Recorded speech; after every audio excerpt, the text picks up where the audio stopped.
Selamat datang di Ngoceh, Ngobrol Receh Manchester City Indonesia.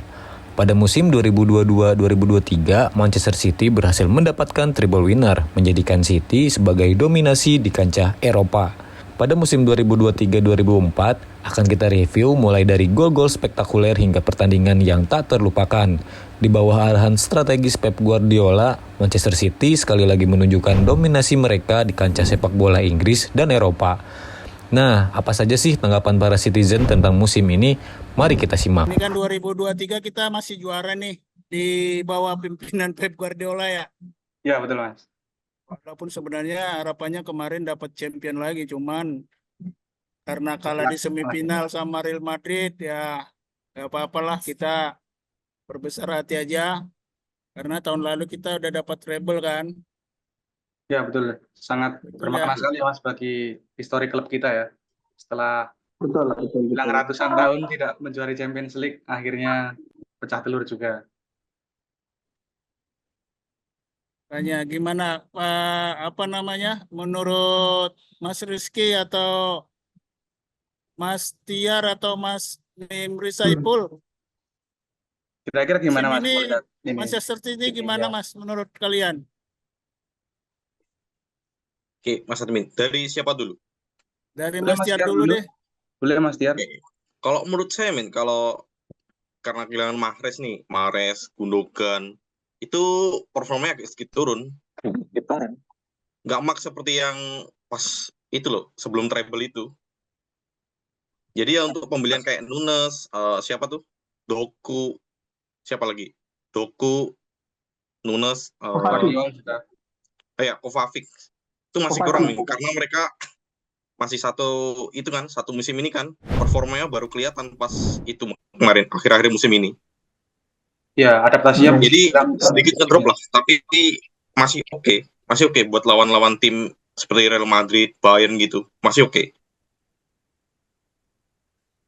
Sepakat sih sama apa yang dikatakan sama Mas Tiar tadi terkait hilangnya Mahrez dan Gundogan itu cukup berasa ya, karena bisa dibilang mereka merupakan salah satu pilar penting yang bisa membantu Manchester City meraih beberapa gelar ya, terutama kemarin Champions League dari Gundogan, terus yang 12 detiknya ke gawang MU itu juga sangat-sangat memorable sekali ya. Jadi, Betul. luar biasa lah kalau bisa dibilang sosok Gundogan ini di musim lalu gitu. Padahal pas pertama kali datang kan ya bisa kita Kaki dia kaca. tuh datang cedera gitu ya. Ya, betul. Kan kayak ini bakalan menjadi rekrutan gagal nih. Cuman ya seiring berjalannya waktu, kerjasama dari pihak staf medis dan juga kemauan dari Gundogan untuk bisa pulih juga luar biasa banget. Akhirnya dia bisa kembali ke top perform dan mengeluarkan potensinya. Dan juga ada si Pep Guardiola ini yang juga dia tuh cukup bagus banget ya untuk menggali potensi dari pemain itu. Jadi si Gundogan bisa lebih leluasa dan ya kreatif lagi lah. Jadi kita masih mencari sih siapa yang kira-kira cocok untuk bisa mengisi yang ditinggalkan Gundogan. Kalau aku sih gitu sih, teman-teman. Kalau Mas Saipul gimana Mas Saipul, Mas Mimri? Baik, terima kasih Bang kesempatannya. Sebelumnya suara saya terdengar nggak? Terdengar jelas, Mas? Aman. Aman. Jelas. Oke, siap. Jadi sebelumnya ini saya sebagai ini aja sih ya, enjoyer aja ya, football enjoyer aja.